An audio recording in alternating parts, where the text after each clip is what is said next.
Hi friends, ఈరోజు జొన్న రొట్టెలు చూపిస్తానండి. చూడండి ఎట్లా చేయాలనేది.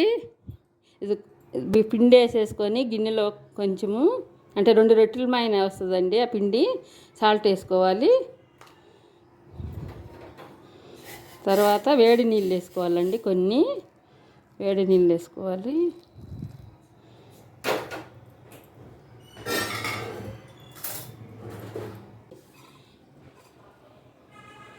మేము ముద్దని ముందే చేసి పెట్టుకున్నామండి. చూడండి, మళ్ళీ మీకు చూపించాలని చెప్పేసి మళ్ళీ కలిపినాం పిండిని.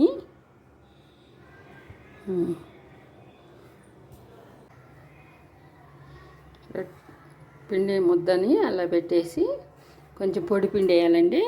పొడి పిండి వేసేసి అలా తట్టుకోవాలండి. ఫస్ట్ గుండ్రంగా వచ్చే వరకు అలా తట్టుకొని, తర్వాత చపాతీ పిండి కర్ర ఉంటుంది కదండి, చపాతీ కర్ర, ఆ కర్రని ఇలా కర్రతో ఇలా బాగా ఒత్తుకోవాలండి.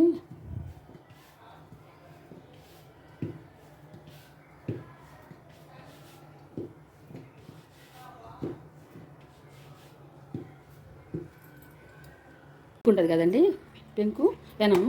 నేను పెంకు అంటాం, పెనం అంటామండి. ఇదిగో ఇట్లా వేసుకోవాలండి. దాన్ని వేసుకొని పైన వాటరు ఇలా అద్దుకోవాలి. అలా అద్దేసి తర్వాత కాలిన తర్వాత